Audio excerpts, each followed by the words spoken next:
welcome to South Shields and welcome back to the North East as well. It must bring a lot of happy memories back for you when you come into this part of the world. Absolutely, yeah. I don't think there's a day goes by when I'm back in Ireland when somebody doesn't come up to me and talk about it, and then coming back here and kind of getting it in abundance. It's great, you know. I had a fabulous time here.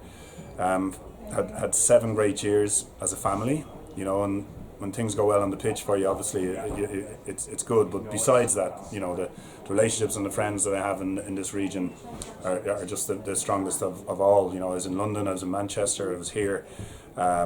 This place, you know, it's just the fun I had. It was a great time. So you must remember when we played, you know, Newcastle had a great team. We had a good team. Borough had a very good team. The Ravanellis and Juninhos. I think the rugby team, the Falcons were winning everything. The ice hockey were winning. You know, basketball was. And Tony Blair was the Prime Minister. The whole place was bouncing when we were here. It was just a wonderful time, and love coming back up. And you know, fair play to the Black and Whites here. They don't give me too much stick. They've been very good to me over the years, and it's lovely. And it's great to see everybody probably doing better now, you know, as well on that side of things. You know, Newcastle doing well, doing extraordinarily well, incredibly well, and Sunderland showing the right things, and Borough too. So I think it's good. There's good signs.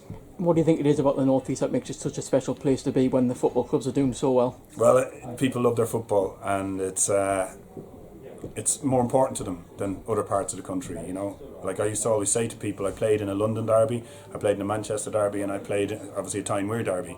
And what was extraordinary was the amount of households that were involved in the build-up, you know, and everybody talking about it. Like, great respect to Arsenal Spurs. I know there are 12 million people in London, but they're not all talking about the derby for weeks beforehand. But in this place they do, and it means so much to them. And like the leaders of industry here used to tell me, that if you lost the derby, the amount of people who wouldn't go into work the next day and face their colleagues on the other side of the floor or whatever, you know, and that kind of tells you it's religion, and it was lovely to be a part of it, and it was lovely as a player. I think to be part of probably what was collectively the most exciting time for us anyway at Sunderland, and Borough would probably say the same. Newcastle probably have ideas on going a bit further. And tonight you're here alongside Les Ferdinand, so a bit of the North East rivalry rekindles.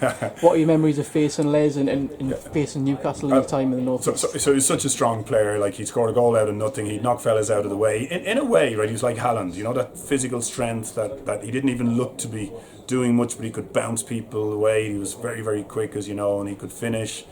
Tremendous amount of goals in his career. But the other thing I remember about him is you couldn't upset him. You know, he was just a nice guy. You know, no matter how hard you tried to tackle him or whack him or elbow him, he'd laugh. You know, he just had this lovely laugh. And you know, anytime I see him now from afar, because I'm living back in Ireland now, I might see him on TV or whatever, and he's laughing still. You know, so I'm chuffed to be with him here tonight. He's sort of done the hard yards, like I did at Sunderland for a few years. I went back. QPR has been his home to do that, and he's done great. It's the toughest, loneliest place to be, you know, when you're trying to, you know, make things work behind the scenes in a football club. I've been there. I was in that film. He's doing great, and I have nothing but admiration for him, and I'm really looking forward, because I know he'll just laugh again tonight, you know. And obviously you're at the home of South Shields Football Club. Not the first time you've been here. A few months ago you were here for John Cook's testimonial. Yes. What do you make of the club and the facilities and the whole environment here? It's brilliant, and I know it's coming on in leaps and bounds, and obviously Super Kev is he's actually a great hero of mine, never mind a great friend, and I can't wait for him to progress and kick his career on, you know. Some people raised their eyebrows when he took this role, but you can see the development and what's happening, and he's got people behind him who believe in him, and the whole thing is moving the right way. You know, I spoke to the sporting director when I come in, and I think there's a positivity here, and Kev will be learning all the time. It's smashing, you know. It's when I come up in to play Cookie's testimonial, I got a real sense of the heart of the club, and that feels as if it's getting bigger and better as well. So, you know, wish the club real well. Delighted to be here. Smiling, happy faces. Things going well on the pitch at the moment. Hopefully that will continue. And just finally, if you had to distill your whole time in the North East into one memory, what would it be?